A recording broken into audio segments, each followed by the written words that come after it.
Welcome back to Noble Warrior. My name is CK Lin. This is the place where we talked about the pursuit of success and fulfillment in building purpose-driven organizations. Today's guest is Matthew Manos. Matthew is the founder and managing director of Very Nice. Since 2008, Very Nice has built and managed remote design and strategy teams to tackle projects for hundreds of clients. Matthew has recently authored a new toolkit, Make It Remote, a survival guide for the future of work, to provide businesses with a roadmap for taking their business online. Given the current COVID-19 virus, a lot of business owners are going from brick and mortar, physical locations, to virtual overnight. Given that, we had talked about a few things. We talked about the pros and cons of the physical model, the hybrid model, the virtual model. We had talked about the mindset and tactical shifts that needs to happen for entrepreneurs going through this transition right now. We also talked about tactical advice to turn this COVID-19 challenge into opportunities for gig workers, for aspiring entrepreneurs who are starting a business right now in this time, who already have a business, as well as the brick and mortar business who has a physical location are now looking for new ways to stabilize and maintain their brick and mortar business. For any of you who requires support to remain calm amongst the external chaos, I have a mini course that I'm offering here. Go to cklin.com/certainty. cklin.com/certainty. All right, let's get started. I'm really excited today to have Matthew Manos here with us. He is the managing director of a design agency called Very Nice. He's also the assistant dean for USC, and he's a speaker, he's an author. I'm excited to have him on our podcast today, mainly because given the coronavirus events happening right now, a lot of business owners are struggling to turn their brick and mortar business to work from home business. So Matthew's he's been doing this for quite some time. So he has a lot of wisdom and tactical things that he can share with business owners. So thank you so much for being here, Matthew. Yeah, thanks for having me, CK. It's a pleasure to be here. If you don't mind, give us a little bit of a background, a little backstory of how long you've been doing this virtual office. Absolutely. So there's kind of a few interesting stories to that. You know, Very Nice, that's the name of my company. It's a design strategy practice. So we work with clients all over the world. And just in that very fact, you know, from day one, we've worked with people over the internet. That's really been the big story throughout, whether that's through email or as the more interesting technology like Slack and like Zoom has come about, you know, we started to embrace that. But, you know, I founded the company when I was in college, and I found that I was really needing a lot of help to work on these projects from people who were experts in things that I was not. And I was meeting those people over the internet and actually collaborating with them over the internet to get this work done for people. As time went on, you know, the team did grow, and we went sort of that traditional path that you might think, where we have a traditional office, we have a staff, people in there, etc. And then actually in the last year, we ended up moving completely to a remote model. So I've been doing that, you know, almost entirely focused for the company in the last year, which has been really amazing. So quick introduction, you actually went through the transition from traditional model to completely virtual model, yeah? Exactly. And very traditional. At one point, we actually had 3 offices. We had offices in LA, in New York, and in Austin. And, you know, we realized that so many people that we collaborate with are based, just so happens, not in proximity to us. And, you know, why limit it to that, right? So that was kind of a big moment for us. So having gone through that transition, what did you learn? What was the pros and cons of the completely physical model? And what's the pros and cons of the hybrid model? And what's the pros and cons of the completely virtual model? Yeah, great question. So, there's a lot of pros to being completely in person, so I'll start with that. Mm, And when I say pros, I mean these are things that are easier, right? So it's easier to have this sort of sense of community and bonding with the team, right? You can all go out for lunch together. You can mm, grab drinks after work together. You can hang up some fun art in the office, right? And mm. that can kind of be an indicator of the company's culture, of what is it like to be someone that's part of Very Nice, all of those things that a lot of people really want in a position or in a job. Some of the cons though with working in person is, as a company that hires a lot of people who are work as volunteers or as contractors on different projects, those people are based all over the place. And so here we are with this kind of small staff, and then this whole world of collaborators that can't be in that office with us. So there's already that kind of divide in terms of access and who it is that we can literally sit next to versus working online with. So The Yeah. quick introduction there. So sort of the cons of being a completely physical office is, if I'm hearing you right, the Mhm. talent pool is quite limited to maybe 15 miles radius of that physical office. Is that what Very I'm true. hearing? Okay. Exactly. And also when you think about a physical office, we've had some employees that had longer commutes, for example, and now that is causing stress, right, on that employee. That's also not great for the environment. It's causing more carbon emissions. So all of those kinds of things as well. I think there was a study that I came across that says if you commute more than an hour and a half, or really 45 minutes, I think was the cutting off point. And in anything more than 45 minutes, your quality of life just drastically drops quickly. Yeah. So, Yeah, it's so true, and I've had some, experiences where I had commutes longer than that, and gosh, it's so hard. I've been really lucky that even when we did have physical offices, I've actually been able to live about a block or two from them. mm, So I've always really worked hard to reduce my commute, and when I was first able to do that, what I found is I was almost giving myself an hour and a half to 2 hours of my life back. mm. And I was able to start writing more. I was able to start drawing more, sleeping in an extra 15, 30 minutes, right? These little things make a huge difference.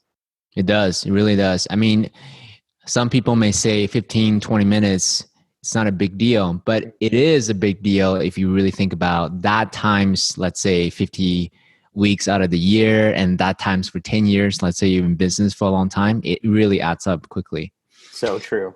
So yesterday I had a quick conversation, then we'll jump into the hybrid model, okay? Yeah. So yesterday I had a conversation with a friend. We were discussing the pros and cons of being physical to now he's forced to be in virtual.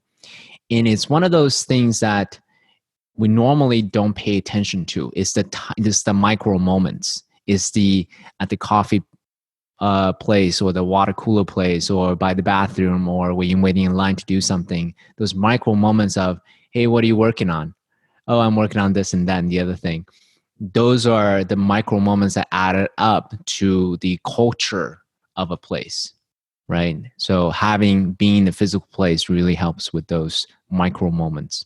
Absolutely. And the really funny thing, and this might have happened with your friend, we often, if we've been used to working in an office, we often take that kind of stuff for granted. We might not even know, oh, yeah, I do miss that, right? These are these kind of little subtle things about work that really do kind of drive you and make you motivated. And so, what I would kind of say to that is a lot of people, almost everybody at this point, who's now forced to work from home, kind of look for the indicators of the things that you're missing about that physical workspace.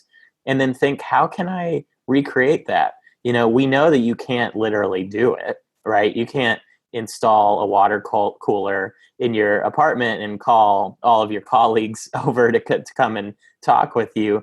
But can you have a water cooler channel in Slack, right? Where people kind of do that? Can you have a Zoom room open at lunch, just have people eat with you, Mm, right? mm, mm, What can you do to sort of recreate those moments that turns out were really important to you? I like that. So let's hold on to the tactical action steps for the transition. Let's go to the hybrid model pros and Yeah. cons first. So now that you've done the completely physical 3 offices, New York, and all that places, now transition to a hybrid model. What are some of the pros and cons of both virtual and physical at the same time? Yeah, so when you're looking at hybrid, what something that we did, this was part of our kind of greater transition, is we had some time where we had some employees who were working remote partially because of having a longer commute, some that were coming into the office the same regular hours, and then that kind of transitioned to a work from home Wednesday, all of this before we went completely remote. And what I found is that when we had a more hybrid model, there was this sort of real pro of being able to have that kind of connection with each other. And actually, in fact, even now So with us being, what do you say that real pro? So say more about that. yeah, so Real connection. we see this real pro of being able to connect in person and to kind of balance that with the remote work. And what I mean by that is you're really putting a face to a virtual face, and you're being able to have those kind of sidebar conversations.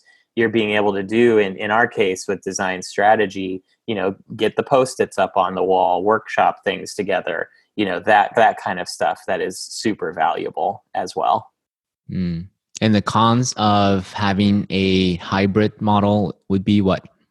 Yeah, so the cons would be that if some people are coming into the office, every day and some people are working remote every day, it can feel like two alienated cultures that, oh, this person's missing out on this person's missing out on that. And, when people feel left out, that can cause sort of an emotional stress as well. Mm-mm-mm. Not to mention you're paying for the office that a lot of times is not being used, right? Absolutely. So Yeah. And tactically speaking, it's expensive. and it's amazing, that's something that when we went fully remote, and what I realized was how much money actually it costs to have a space. I mean, you're not even just thinking of the rent. That's probably the first thing that people think of, but there's so many other things like the cost of internet or, toilet paper or stocking the fridge or materials or all of these little things that, kind of add up as time goes on. Okay. So now you're transitioned to a fully virtual work environment. What are the pros and cons of a fully virtual working environment? So the pros absolutely are flexibility, in terms of, it's less about the hours worked and more about the sort of quality of the work that's done in general. The other pro is really opening up the pool of people that we can collaborate with, because this is happening in a lot of industries, but in the design industry in particular, a lot of people are going freelance, and a lot of people are going independent with the work that they do. They weren't interested in coming into an office or becoming an employee or whatever that might be. And now, we can actually work with those type of folks a lot more as well. So those would be some of the pros. Mm-hmm, mm-hmm. Yeah. And the cons would be So the cons, it kind of comes with all of that, right? And something, that I think is really interesting when people go remote for the first time is realizing all the little details of the in person that they kind of miss, right? So things like the side jokes, things like eating lunch with your colleagues, things like just kind of decorating your little desk, right, or your kind of space. And so those are things that at first glance, while I know we'll probably get to talking about solutions to those, can be real letdowns as well. yeah, for sure. I mean, one of the things that I anticipate, because I've been working from home for a long time already, so I'm quite used to this. There's an internet meme with the guy kind of having a side look saying, your normal lifestyle is considered to be self-quarantine. And then he kind of looked away. I don't know if you saw that meme. Yeah, I You know saw that? that. Yeah, I was like, yeah, that's me. This is totally normal for me. That's so funny. But one of the things I anticipate, having gone through the physical office to hybrid to virtual, completely working from home, what I anticipate is that people would, number one, they appreciate this, the freedom, but also they will go through some kind of a grieving process Mm-hmm. almost of not having the physical contact, because we are social animals after all. And when you are staying at home by yourself in isolation, when you are all you're doing is staring your kids or your spouse, that you can only do so much of that, right? You want to be in communication with your colleagues and talk about things that you want to talk about. Yeah. um, so that's one thing that I'll anticipate. If we don't actively reach out, having that social connection virtually, they will go into a state of depression almost. So beautiful. So having done all of this, what would you say to the business owners who are in that transition right now from physical to now completely virtual? What are some of the mindset shift that they need to think about before we jump into the actual tactical things that they need to Yeah.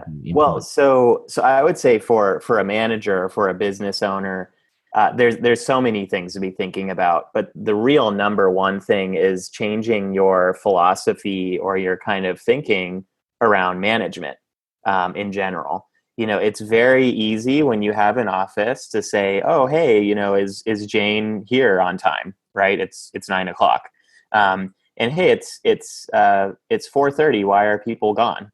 Right? There's kind of this easy, visible, okay, people are here, they're working, they're leaving, they took a long lunch, they took a short lunch. You can see all of that, right? Mm-hmm. And the ability to see that is almost completely gone, right? People can be logged in on different, chat channels or going to meetings, things like that. But the real granular aspect of that kind of visibility is more challenging for a manager. So, you know, the biggest kind of recommendation that I make is to change the mindset from, hey, how many hours have you worked today, to, hey, did you finish your assignments for the day, right? And, that's because some people, when they're going to work from home, what you sort of have to be prepared for is there's going to be people that are early birds like me, and they're starting doing their things at 6, and then they take a few hour break in the middle of the day, and then they kind of get to the rest of it by 5 like everybody else. But everybody's going to be different, right? So this is a very hard thing for managers when they're just getting used to this transition, because very often they're not used to kind of setting a clear scope of work or thinking of things as a project as opposed to as about time. And so that's something that I think takes quite a bit of adjustment. So in theory, right? I'm speaking from a place of someone who haven't done this, who's actually in fearful of. Actually, let me bring an example. So I was speaking to an entrepreneur who's at an office physically, and then he is being forced to do a completely virtual setting right now because of the COVID-19 crisis happening. So his complaint is that everyone is watching Netflix and everyone is underperforming. Productivity has gone down to shit. Those are his words. So, what would you say to that person, uh, having gone to the other side, actually are able to maintaining productivity, perhaps even heightened productivity? Well, I think it's all about having very clear expectations on a couple of things. So, Mm-hmm. one is clear expectations around your work from home policy, Mm-hmm. right? A lot of people, I mean, so many businesses were just thrown into this. They don't have a policy around it, they don't have guidelines, they don't have, anything, right? So, setting some parameters around what does work from home for our company look like, Mm-hmm. right? Do we have that flexible range of just get your stuff done and we're cool? Or is it, no, you log in to Slack at 9 a.m., you log out of Slack at 5 p.m., right? Mm-hmm. What are kind of your parameters? So that would be one thing. The other thing that I think is really important is thinking about how is it that you actually assess productivity, right? And this kind of goes back to something I said earlier around less about hours worked, more about deliverables made, right? Mm-hmm. And Mm-hmm. so if you're going to do that, you actually, as a manager, need to say, this is the deliverable. This is what's expected of it. These are the resources we have available for you. This is the effort that we think it'll take. And this is the due date, right? Mm-hmm. And if they don't meet their due dates, just like if they didn't meet a due date or if they skipped out on a bunch of meetings in person, there's repercussions for that. And there has to be that kind of clear understanding between the manager and the team so that they get that done. Mm. What are some, do you have any books or resources to send them to as they think about more of instead of measuring efforts or time and measuring throughput and deliverables, right? Do you Yeah. have any specific resources or books that you can help them kind of wrap their head around, concretize that even more? Well, I think that there's actually quite a lot of talk around this in the design community. So this is something that designers are very used to as sort of project based work, right? And same with Mm-hmm. freelancers also. So this might sound like a strange recommendation because it's not necessarily a management book. But Mm-hmm. as a manager, if you actually look up some of the resources online for freelancers around how do you set a scope of work with your client, right? You can Mm-hmm. actually use a lot of those same tactics with your employees. Even though Mm-hmm. you're not the intended audience, I actually think that would be one of the most useful things. Um, Any specific book? no, no specific book, but just Mhm. blog posts. There's so much information out there. I think the AIGA is a great resource for that, which Mhm. is a graphic design association. But there's so much of it. If you kind of were to Google, freelancer, scope of work, client, you'll Mhm. find so many things. Um, Mhm. the other thing too, just to do a little shameless plug, Mhm. we just put out a couple of really helpful resources that are based on kind of developing and managing remote teams over the last 12 years. It's called Make It Remote, and I'm sure we'll provide the link as part of this post. But we put out a survival guide for the future of work, basically. So how Mhm. is it that you can think about some of these management techniques? How can you create that work from home policy? And just what does it take to sort of do this? Mhm. Funny enough, now we're being forced to do it, but Mhm. this can also be good for thinking about long term as well. Mhm. Mhm. Well, I mean, skipping. I mean, giving that topic, let's talk about it. Yeah. What do you, from my point of view? So the Chinese word for crises, there's danger and there's opportunity, Hmm. right? That's the 危机. That's what it is. The way I think about it is, it's a great forcing function for all of us to rethink how we work. And so perfect. So future of work, what do you think how this COVID-19 coronavirus is forcing us to step into the future of work? What do you think the future of work is? It's really fascinating question you bring up. So I think before I get into what I think the future of work is, I think talking a bit about COVID-19 and maybe the more near future, right? Mm-hmm. Mm-hmm. Um, what's happening now is not a new conversation. There's been so much talk about remote work, work from home. There's been demand for that for years, right? But what's happening right now is absolutely everyone, including the naysayers, are forced to actually experience it, Mm-hmm. right? So you might have been working for a company where, the boss said, "Oh, I would never do that," right? They, I mean, it's reasonable to not want to do that. That's completely fine. That might continue to happen, but they now, where they hadn't before, get to try it. And kind of the funny thing is, I think we're in that stage this sort of past week where people are sort of goofing off a little, like sort of figuring it out, but if this goes on for as long as some people think, I think people will actually learn to be productive and learn to adapt as we all do, as kind of creative human beings, right?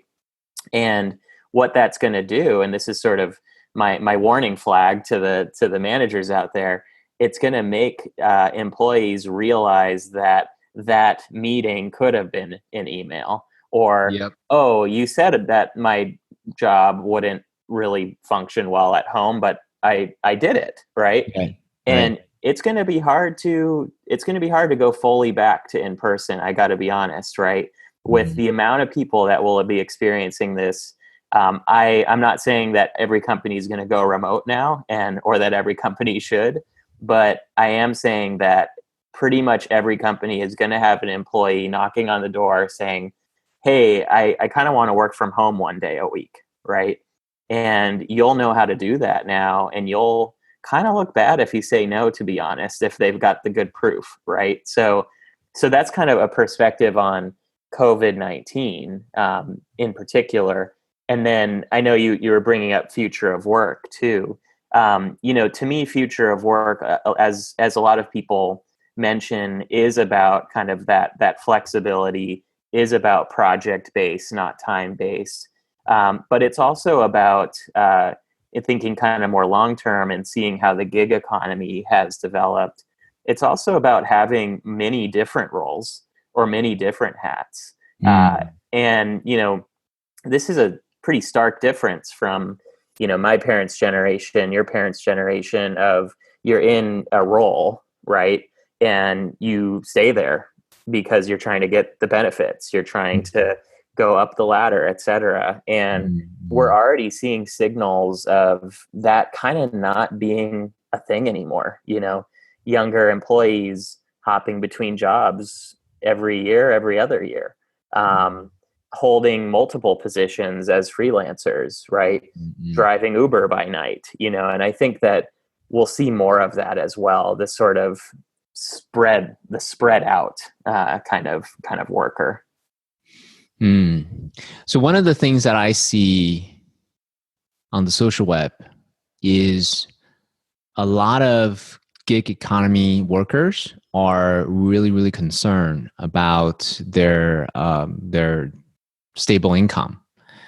So, what have you seen as a way to help counteract that? Because on the one hand, of this freedom that being a gig worker provides, they're also oftentimes one of the first being cut, right? Mm-hmm. You, as a contractor or a part-time employee or even a full-time employee.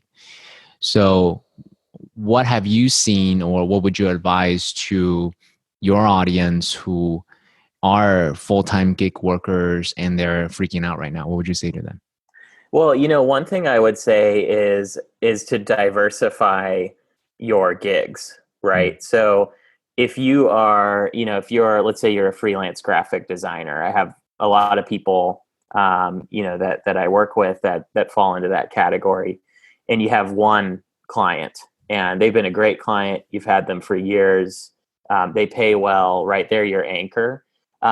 Right now, there's too much uncertainty to have a single anchor, right? Mm. So I would say one of the first things that you can try to do is have 10 anchors. As overwhelming as that sounds, trying to diversify that would be smart. On top of that, though, on top of providing those services and seeing that as an income stream, can you jot down some of your tips and tricks into a toolkit that you put online and you charge people for? Can you make Mm. a icon library that you put online and charge people for? Mm. Can you make an online course? Mm. Can you do all of these different things, realizing that we're in this time of uncertainty? Not one of those is going to do enough for you, right? But collectively, it can do enough. Mm. The good news is that a lot of those ideas I just shouted out are passive as well, because what you Mm. don't want is to be working so many jobs that you're exhausted, you get burnt out, you end up not liking what you're doing, right? None of us want that, but that's something to kind of keep in mind. um, Mm. The other thing I would say, on the contractor note, maybe less on the gig economy side, but more on, people like me who might own a small agency or something like that. I launched in 2008 during the recession. Mm-hmm. And I think in many ways it was because of the recession that we're still here, right? So one of those reasons, what was really fascinating during the recession is many of the companies that may have had in-house design teams or in-house marketing teams, et cetera, were laying those people off so that they could hire agencies or consultancies instead. And what that did is it saved them money on payroll tax, on health insurance, all of those things. So you might, if you just hang in there, have an opportunity actually to be able to still survive and actually welcome some of those people who may Mm-hmm. lose their jobs in the next couple of years to your company. A Mm-hmm. really fascinating thing happened, not just with my company, but with a couple others, is many of the designers who, had been in the company for a while and were ready for their next thing, moved into in-house positions at big companies. And that is, to me, always a sign of a good economy when a company is building their own in-house creative teams. So we might be seeing a shift back to kind of the agencies or the studios in the next couple of years. Mm-hmm. So many ways to follow up with this. Let's see how I can break it down. Yeah. So let's say I'm that gig worker, right? If I'm hearing you right, some of the ways to prioritize this instead of just here's a buffet of things that you could do. Some of the ways to prioritize this is, hey, you have one client and now figure out a way to reach out to your other VIP clients potentially and then create more anchors that way. So you Right. can diversify your income source, right? So that's the first and foremost because they already know you, they already trust you. You can actually help them and provide more value for those prospective clients. That's one. The second thing is figure out ways to productize your expertise, your knowledge in courses, in libraries, in whatever it is that you do, in audio courses, in mini courses, and things like that. And on top of that, you didn't say this, I want to add to that is this is also a time potentially to educate your prospective clients on your skill sets. So you can Yeah. actually productize your expertise, knowledge into things that you can actually give away, right? So case in point, our podcast like this is a productized version of our knowledge and expertise as resource for anyone else out there who may be seeking what you have to offer here. Yeah. Absolutely. And the other great thing, right, to try to always see the glass half full is that many of you are going to have more spare time than you have before, right? And so how can you use that spare time in a really smart way? A colleague of mine was kind of joking, but also seriously saying that, by the end of the year, we're going to see more academic papers than we've ever seen before, right? There's going to be Mhm. all of this time that can be put into content, or we're going to see a lot more podcasts opening up. We're going to see a lot more online courses, a lot more, bloggers, like all of that. I think will really have a renaissance with all of this time that we have. And, you can kind of sit there and just read that stuff and say, shoot, I wish that I had a job right now. Right. Or you can kind of be proactive and see doing that as a way to get that next opportunity as well. I think it's a great way to use your time. For sure. So having been through the 2008 crises, Mm-hmm. and then now you're on the other side, what would you say was the biggest learning, from having gone through that to where we are right now for somebody who's going through this the first time? Yeah. Well, and the funny thing is aside from even going through it, it's literally the year I started my company, right? So, Mhm. so I think I have some thoughts for people that might be starting a company right now, right? And I Mhm. think that's a lot of people who are doing it literally right now because of maybe a job situation that changed, or just by chance, feel like, oh shoot, I had bad luck in my timing, right? Mhm. Um, I Or, mentioned or the perfect luck. Or the perfect luck, Yeah. exactly. Mhm. And something that I mentioned briefly earlier is I kind of don't think that we would be here today if I hadn't started it during the recession, actually.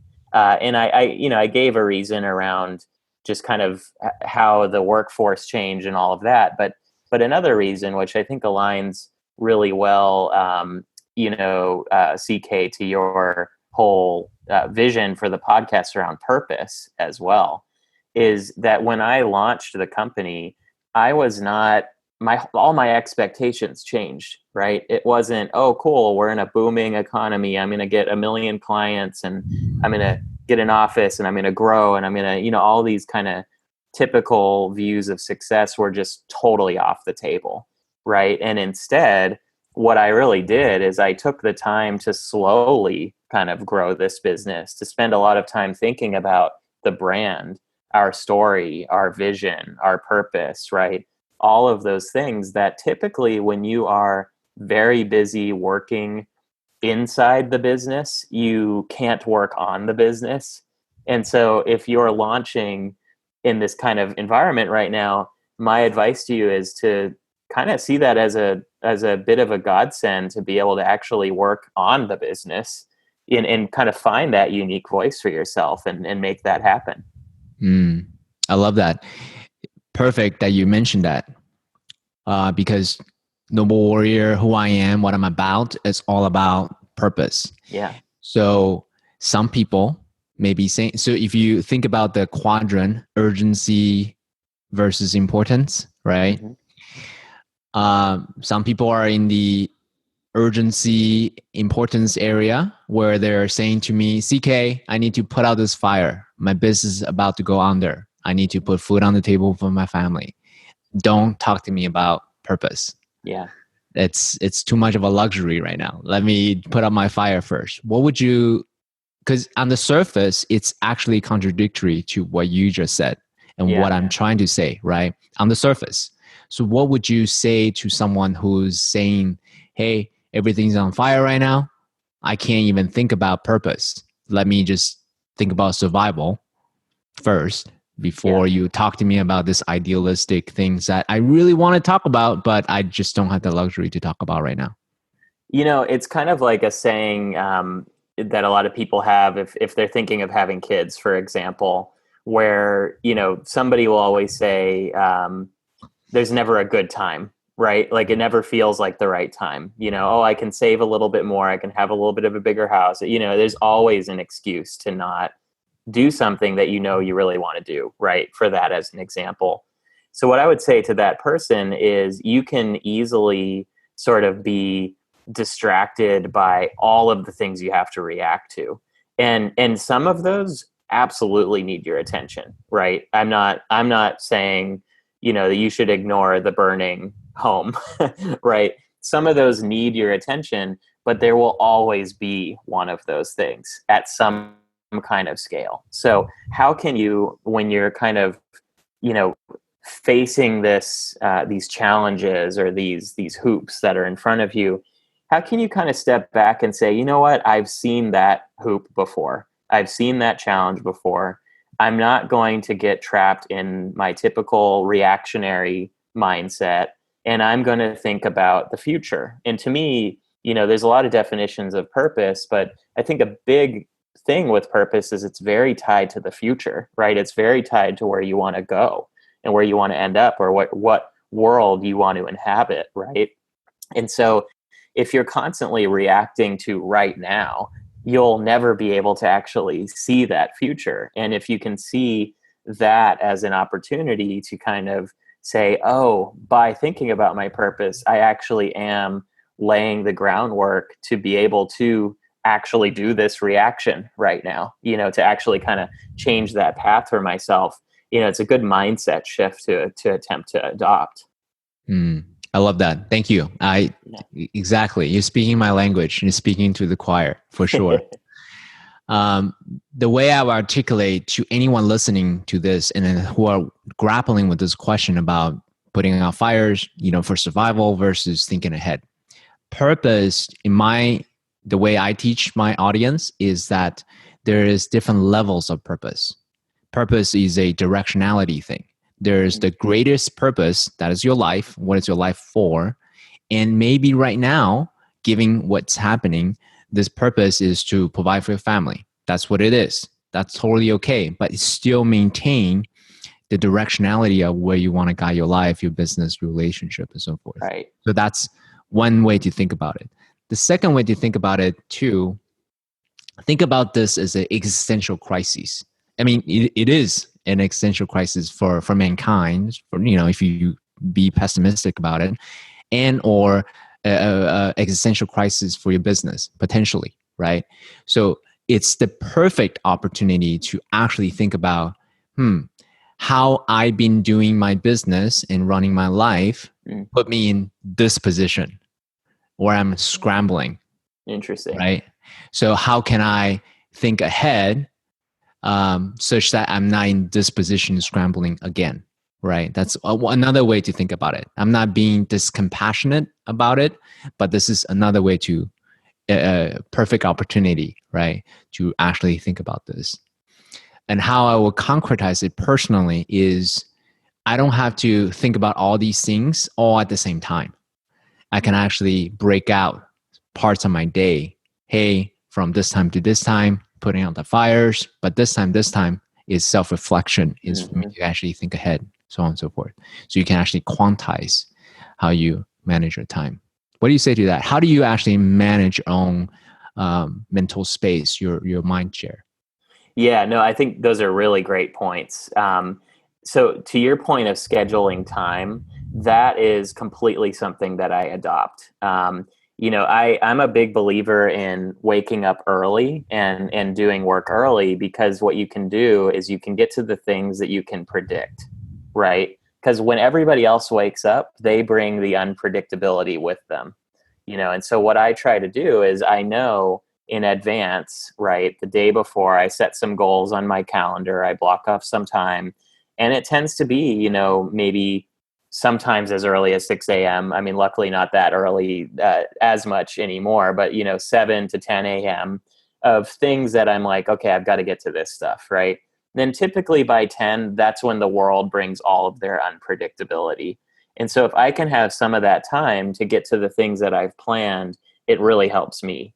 On the flip side, I do try to schedule time to write or to reflect on my long-term goals, the vision for the business, what kind of, project do I want to take on next? All of that's very important. And when you do some of this time boxing practice of, this is 30 minutes, this is what's happening, really, treat that religiously, where you're saying, I don't even care at looking at my phone right now. Like, I am doing this project, right? And you will get it done. Somehow it always works, and I think that that's so helpful, just to give yourself the space for that. I love that. Thank you. So knowing everything that you know now, so we talked about a little bit what you did back in 2008, 12 years ago. Wow, 12 years ago. It's been a while. Man, time flies. What you did, which is to grow slower, more organically, and think about conscientiously what the brand stands for, what your purpose is, right? And would you give that advice to someone who's starting the business right now? I would, and I would put it in this way. So I would say, there's so much pressure.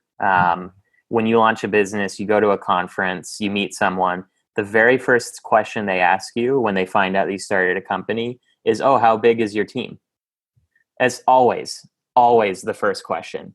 And that, and then what we see kind of business owners portrayed as in movies, what you see, people posting on social media, all of this stuff, it's so tempting to basically say, oh my God, I'm not successful if I don't have this team, these offices, this big clients, all this stuff.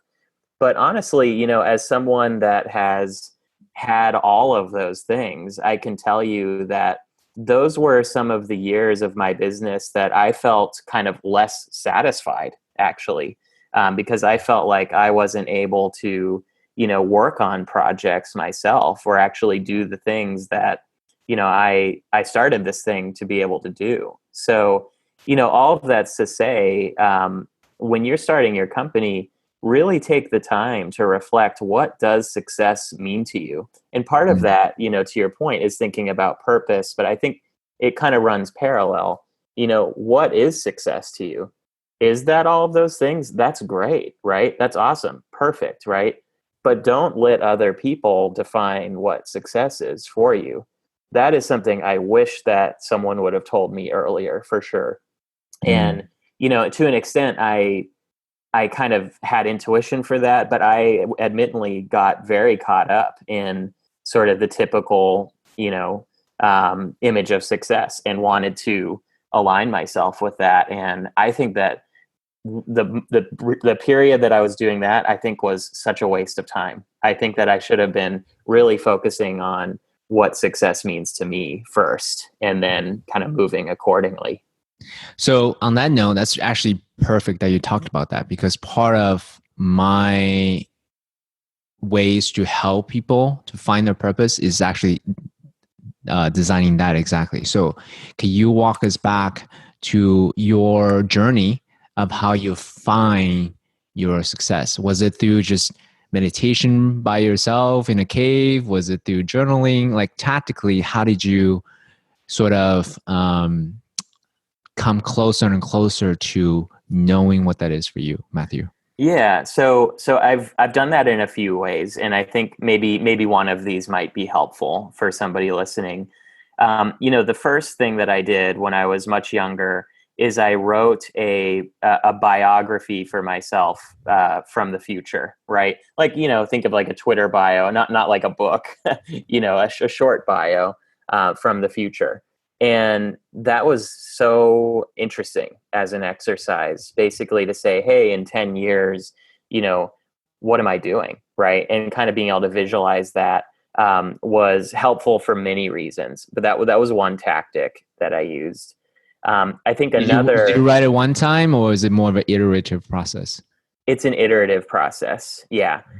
But the very first time I did it, I'll say that was the most impactful time for me, because as a business owner, you're just getting started out, you know, writing a kind of blurb of a headline of what you look like in 10 years. First of all, you're accepting that you're going to be doing this in 10 years, And so to me, actually just writing it, it's funny, it wasn't any kind of agreement or anything. It was the first time that I imagined, oh, this is what I'm doing, like this is going to work out.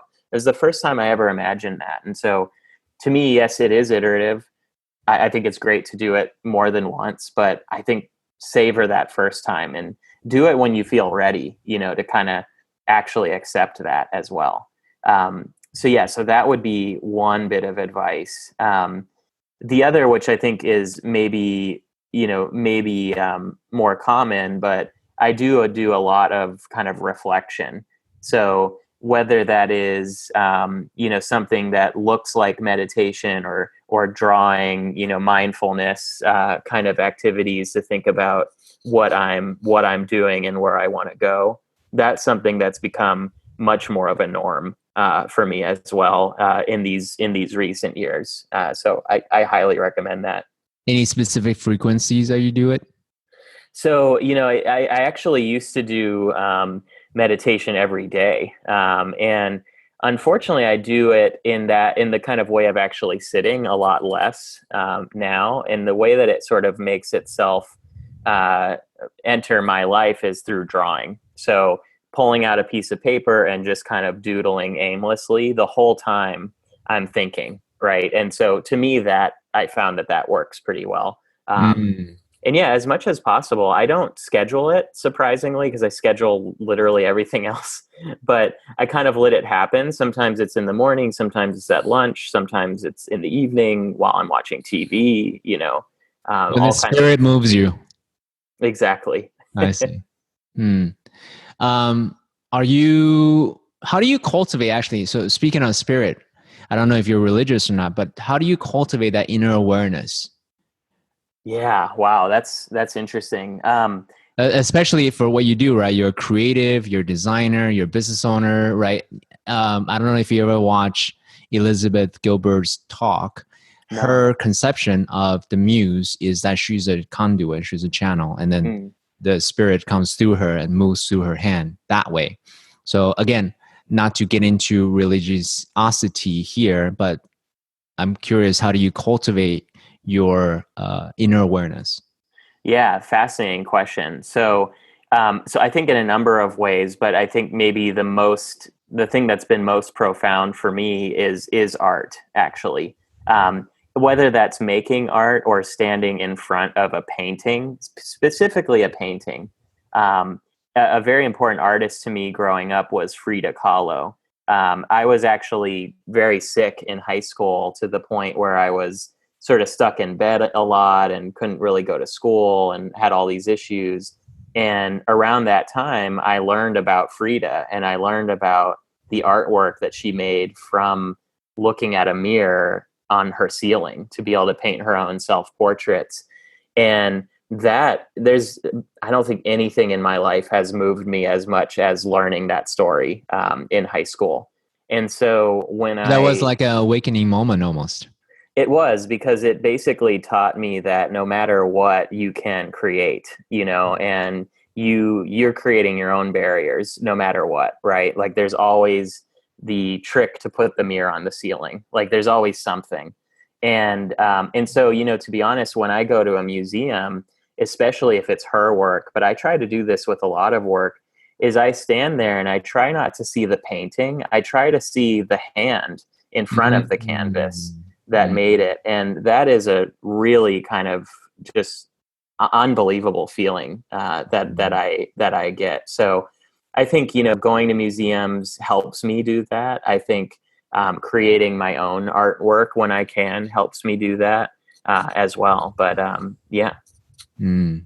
Thanks for sharing that. That actually gave me chills just thinking about the all of the conduits, right? All of the hands Yeah.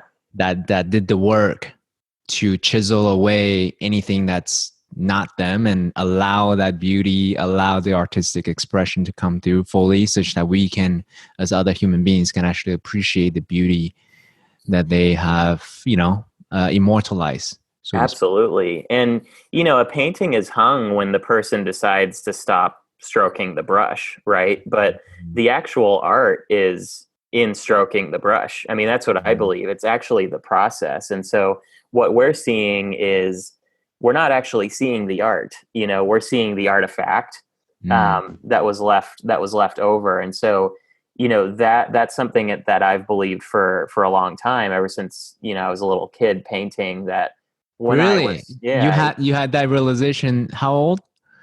Oh, I mean, I was very young. I've been painting since I was like 2 years old, but when I was probably in elementary school, that's when I was painting a lot, and middle school too.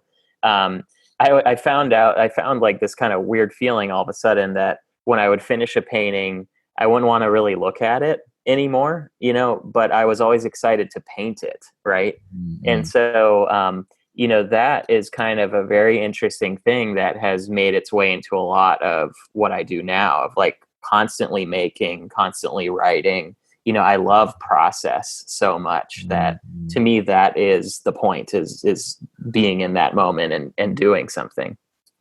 It, as someone who actually had a drastic shift in thinking about, because as a Chinese person, I'm taught to think about outcome.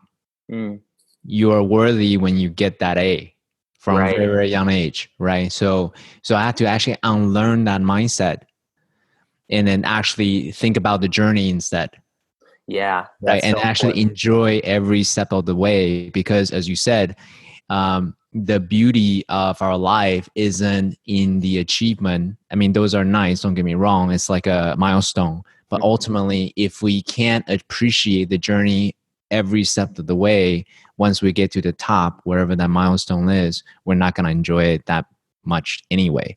So That's true. what I've learned. So I'm so moved that you learned that lesson so young. Well, and but it's something you can easily forget. There was kind of a really interesting conversation I had. I used to teach at Art Center in Pasadena, and a colleague of mine there, who I really respect, said that at some point in his business, he stopped kind of celebrating the wins or the fun parts, and when that happened, it felt like every achievement or every thing that he used to love was the same thing as every low point. Like they weren't really differentiated to him, and I thought that was just such a profound reflection that to the point, this a little bit contradicts what we're talking about, but enjoying the process, taking the moment to reflect on the achievement and not just constantly moving to the next thing, I think is so important as well. I mean, bring back to COVID-19, a lot of people are freaking out and they're saying, woe is me, or why this is happening, or, playing the resentment blaming game. But to me, we are also seeing, just like psychedelics and meditation or challenging times reveals of our light and our shadow. It doesn't actually, to me, it's a multiplier. It's a catalyst. So it's really important from my point of view to also enjoy, and it's hard to say that, sounds weird, right? But actually pay attention to what it reveals about how you're reacting to all of this, how you're acting, how you're helping, how you're hiding. And all of it is perfect. All of it is science, because all of it is part of you. That's my point of view. Yeah, no, that's fascinating. I mean, I think it's been really interesting because even though, I've had a fairly remote, fairly flexible, schedule for quite a lot of time, I travel a lot to give talks and do workshops, and all of a sudden all of that is completely wiped away, right? And that's something that I love. I've loved being able to do that, and for some reason I'm okay with not doing it right now, and it's very surprising because that's something I never thought that I would be able to really give up. And I know I haven't, for forever, but for months, that's not going to happen. And I'm kind of okay with it. And it's kind of interesting, like you said, what you sort of learn about yourself in these times. Thank you for sharing that. So coming back on the tactical advice for business owners who may be freaking out right now about, oh my God, as you said earlier, my income, half of it is gone because conferences isn't happening, speaking gig isn't, I'm not saying that's you, but just in general, whatever things is their business being impacted. Do you have any ways to think about this or to advise them tactically to turn this challenge, shall we say, into biggest blessing and opportunity? Well, I would say one thing is get creative, right? So when you think about creativity, the way that I like to define it is sort of making despite or with constraints. There's constraints. How can you do something, right? That's creativity. And what I mean by that is those things that you think you're going to have to cancel or you think your client is going to cancel. How can you still do them? How can you still provide that same value remotely? Case in point, on Monday, I hopped on a call with a client who was going to cancel a big workshop that we've been planning for months. And it would have meant losing money, and it would have meant being disappointed because we worked hard on it and all of that. But then I brought up the idea and shared a plan for how we could do the same workshop over Zoom, and using some of these other tools that a lot of people are learning about right now. And they hadn't even thought about that.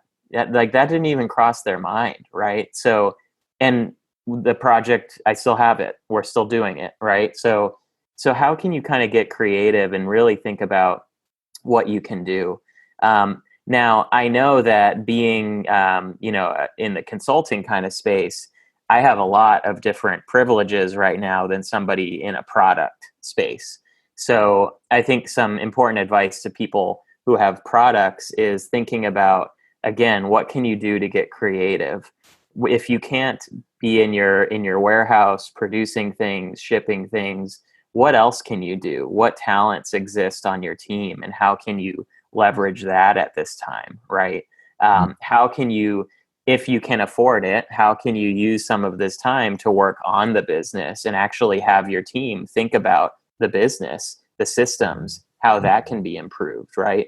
These are kind of short-term investments that might end up making you have quite a big upside when we get out of all of this as well. Mm, And, mm, and for anyone that doesn't have that time to do that, I think what I would say is that there is no shame in doing what you need to do to be able to take care of yourself right now. Right? mm, You're not a failure, and this is not your fault. This is not anybody's fault. This is something that's happening to us, right? And so, take if you need to take that break, if you need to start looking for a job and scale back your business right now, it might not be forever. So I think it's okay to do that. It's not a failure at all. mm. Actually, tactically speaking, too, what are some of the questions that you either ask yourself or you advise others such that they can find the biggest opportunity to contribute the greatest value? Yeah. So one thing is basically kind of putting everything aside of what your business does, how you promote it, all of those things, right? Making a list of things, let's say it's 5 things, right? That you and your team are really good at doing. So let's say, for example, you're in the cosmetic space and you sell, hair and makeup product. Um, is your team really good at creating sort of e-commerce solutions? Can you offer that as a kind of web design service to people? Is your team good at writing copy to sell products? Can you offer that as a service, right? Is your team good at doing product photography? Can you offer that as a service, or put out advice on how to do that, or create a toolkit or an online course, or all these things that your business was not at all created to do, but you know how to do it, and you make that list, and for each of those things you think, who out there could benefit from this, Mm-hmm. right? And who could we possibly sell this to? How can you kind of just pivot a little bit to think about how you can take the good of what you have, because it's not like overnight all of your skills were vanished, right? We're in a different situation. How can you apply those skills in a way that's different? Mm-hmm. Let Yeah. me recap what you said. Yeah. So wipe the entire slate clean, starting from nothing, and then really take a good look, inventory all of your competencies, and then think about how can I repackage these different kind of competencies into different offerings to perhaps different sets of the market, or same market but a different angle, right? So that way you can continue to provide that value to the people that you want to serve. Is that an accurate way to reflect back what you just said? It's perfect. Absolutely. No, I think all of that is something that anybody could do. And again, and here I am, I'm not in the product business. I don't have physical things that I sell. And so I don't want to belittle how challenging of a time it is right now for people in that space. But I hope that these are some, bits of advice of how you might be able to kind of make things work. Um, Another thing I've seen that's really interesting, I've been seeing people do, is promoting that they're selling gift cards right now, for future purchases, or especially for restaurants, or for people that are cutting hair, or for tattoo artists, or these things that just literally can't be done online, right? Mm-hmm. um, you know Selling future experiences is something that can be done right now, Mm-hmm. aside from working on the business and kind of getting creative about it. Actually, on that note, I also the way I'm an internal optimist, right? Just so let me put that out front. I like to see this as a forcing function for us to get creative, for us to think, outside of the box that I normally wouldn't think about, because normal times people are busy with what they're already doing, what's already working, right? So now this is forces to get creative.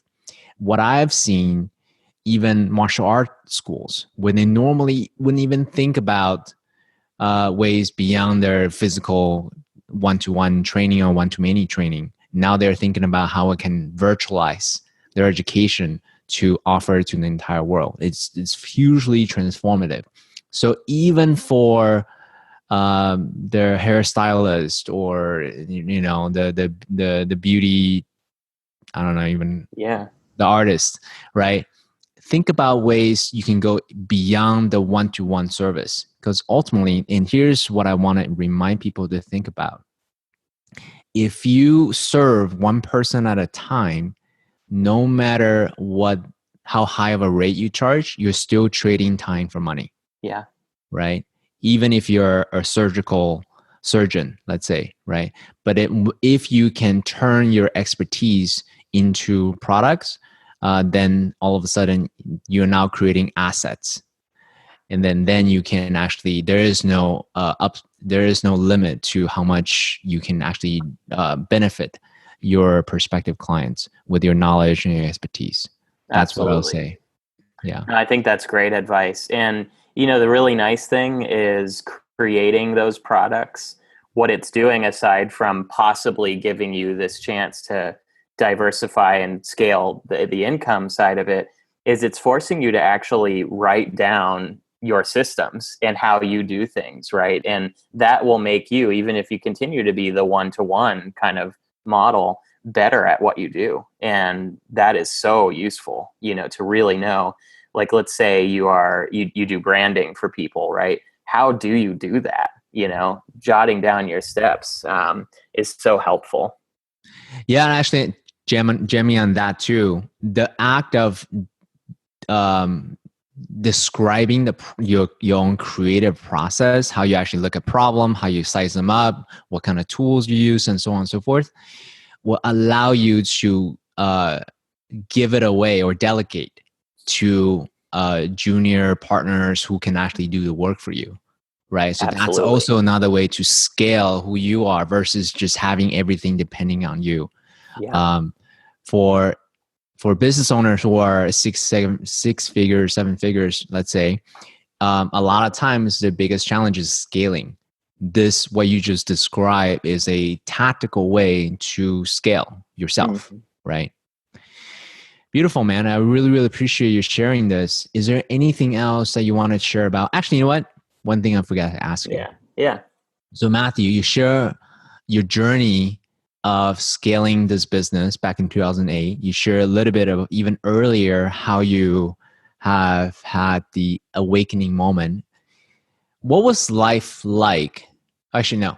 So, so purpose for you, was it more like a light switch, no purpose to having a purpose, black and white like that, or is it more of a gradual elimination to closer and closer to your greater purpose, your higher purpose in life?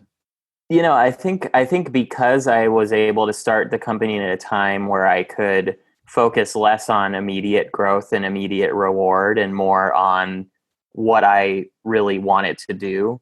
The purpose came very early for me. It was one of the first things that I sort of established in the development of the business. That purpose then kind of evolved as time went on, but it was something that I feel like I was trying to establish as early as possible, in my case. So in the now, is that business purpose the same as your personal purpose, or is it distinct? Is it different? I think it's the same. Yeah, It's the for same. me, Okay. the personal and the business purpose is the same. It's around making innovation and creativity more accessible for people. Beautiful. Beautiful. And I do that by working with clients. I do that by doing pro bono work, by publishing free toolkits, all of that. But in my personal life, I do that by trying to create fun moments, with my family or friends to make things or to explore things. And I'm happy I was able to find that bridge. I know it's not always the case that those are two of the same, but in my case, it is. Mm. So purpose is one of those words that people use a lot. It's very meaningful for the individual, right? But from the outsider's point of view, we don't really know what's the difference of pre-purpose versus post-purpose. So Mm. if you can paint us a picture, if we were to watch your life on a movie screen, pre-purpose, what would we see? Wow, interesting question. I would say pre-purpose, you would see sort of someone that was feeling a little bit lost around, I'm learning all of these things, and I am kind of liking some of these things. I don't know who I want to do these things for. I'm not sure where I want to live, what I want to aspire to be, kind of more lost than exploring. I think there's kind of a fine line between those things, more lost than exploring. And then post What's the purpose. difference? Wait, what's the difference between the two? Well, I'm gonna get to that right now. Okay, sure. So, and then post purpose, I think I went from lost to exploring. And Mm, so kind of the bridge there is lost is, wandering around aimlessly and not sure, when you're gonna go back home or find what home even is. And exploring is choosing to leave your home and mm, choosing to be lost in a way, but mm, knowing that you have somewhere to come back as well. mm. So post purpose, what will we see on the screen? Yeah, so post purpose, I think you would see, well, I think you would literally see me at a computer writing a bunch of things and designing a bunch of things. But I think what you would see is this person that is, going out into the world, traveling, exploring, meeting people, and trying to share what I have to offer with as many people as possible. So if I'm hearing you right, if we were to watch the screen, we won't necessarily see that much of a difference in the so there's being, doing, and having, right? In the Hmm. way of doing things, you won't see that much of a difference per se, but it's more of the intentionality of no intention or just kind of doing it for the sake of doing it versus doing it now for towards a specific direction that you want to lead your life. Am I accurate to say that? Absolutely. Yeah. Basically, in either of those movies, you would see Matthew wandering around, But again, yeah, with one, I'm looking for a home. With one, I'm intentionally leaving that home. Right. So, yeah, I think that's the simplest way to put it for sure. Beautiful. I appreciate you sharing your journey with us. Now, is there anything else that for people who are listening to this, what would be the one thing, if they're still listening and they're maybe a little uncertain about where they're at with their business, what would be the one thing that you want to leave them with? I think the one thing I would want to leave people with is uh, something around defining success for yourself. And so, what I would want to leave you with is for you to look at your business, look at what you're doing, look at all of the activities, all the things on your plate, and ask yourself, what is the source of each of these things? What is the thing that is motivating you to do each of these things? Is it you? Is it your purpose? Is it your goal in life? Or is it that it's just what other people are doing? Right. So, kind of really dissecting your plate and trying to figure out what is it that you actually like doing, and what is it that's actually getting you closer to that vision of success that you have, that is maybe isn't typical and maybe doesn't look impressive to some people, right? What is that, and really try to find it.